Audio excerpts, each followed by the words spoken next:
You can believe whatever you want, that it was grief, that it was guilt. But the truth is simple. That house never wanted me there. Not because of who I am, but because of who she was. It was a cloudy day. The kind that feels heavier than it should. We arrived with boxes, plants, and a quiet excitement that didn't match the grey sky. The house was already waiting for us. Big, old, still. The kind of stillness that doesn't come from silence, but from something unspoken. Hator smiled as he unlocked the door, said it was time to start over.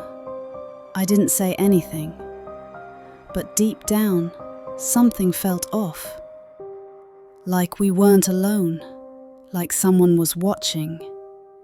And not because they were curious, but because they used to be here. One of the rooms stayed locked. Hator said it was being used for storage, that it belonged to his ex. She left some things behind. I'll clean it out later, he told me. But he never did. The door remained closed, and every time I walked by, I felt something. A pressure in the chest. Not fear exactly. More like sorrow, like grief had a scent, and it came from under that door. At night, I heard things. Footsteps, soft knocks. And once, I could swear I heard crying. I asked Hator. He just said, "You're imagining things." But he never looked me in the eye when he said it. Her name was everywhere. On documents, on old keys, on the medicine label still in the bathroom drawer. Isabel. I didn't ask much, but once, just once, I made the mistake of saying her name out loud. Was Isabel okay with moving here? Hator turned to me slowly. His smile faded, and he answered with something that wasn't really an answer. Isabel had her reasons for staying. That night, I couldn't sleep. The lights flickered in the hallway, and I had the strange feeling that I had said something I wasn't meant to. Like I had woken something up. Something that didn't want to be remembered. It happened one afternoon. I was cleaning the hallway when I heard a click. The kind of sound a door makes when it's been locked for a long time. I turned, and the door was open. Hator was at work. I stood there, frozen. Something inside me said, "Don't go in." But I did. The room smelled like time. Not dust, not mold. Time. A dress still hung on the back of the door. A pair of shoes by the bed. The window slightly open, as if she had just stepped out for a moment. There was a photo on the nightstand, Hator and her. Smiling, young, but behind the smiles, I saw something else. I looked at her eyes, and it hit me. She wasn't happy. She wasn't just gone. She had been silenced.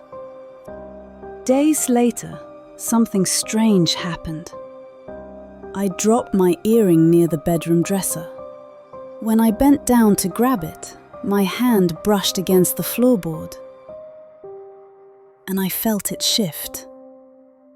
A loose plank.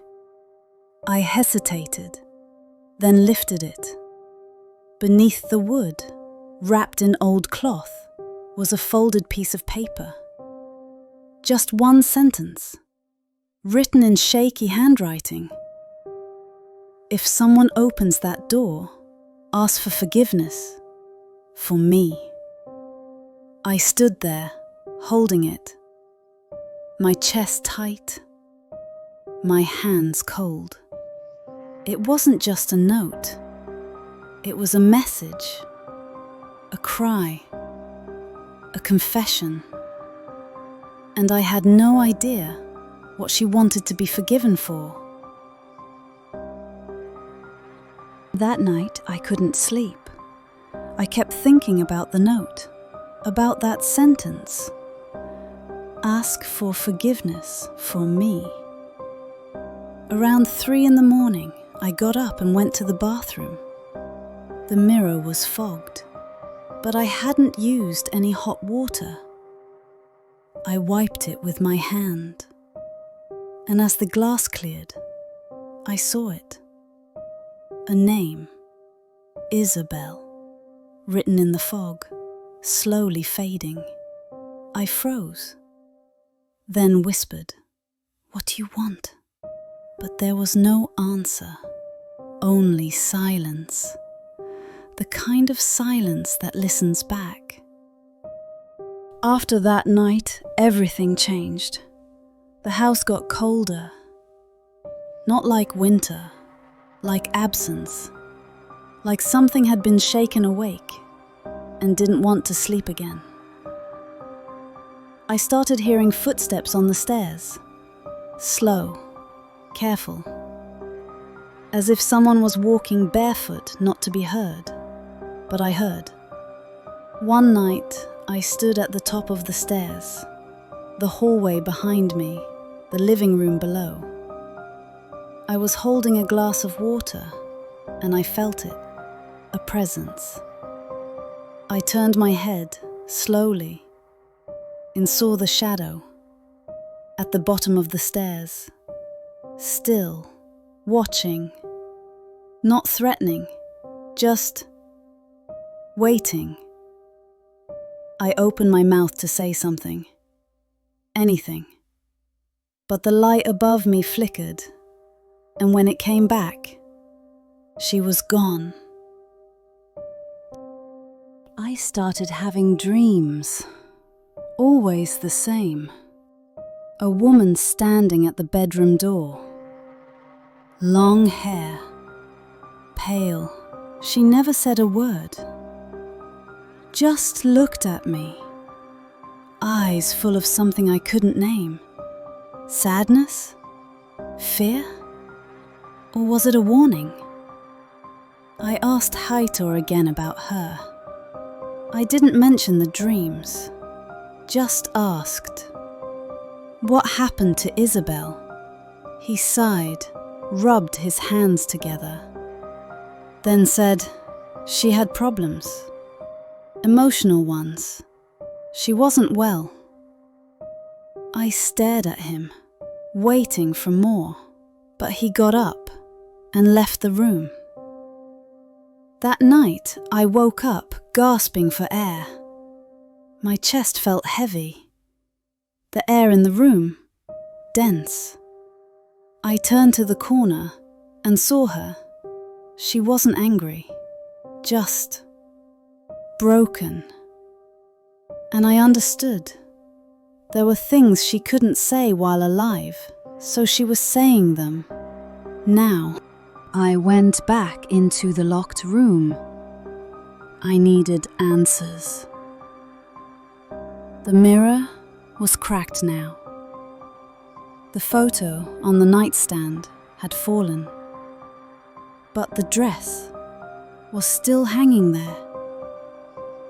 I opened the drawers, and in the back of one, hidden beneath a layer of scarves, there it was. A letter, yellowed by time, but recent enough to still hold weight. Her handwriting, no doubt. It wasn't long, just a few sentences.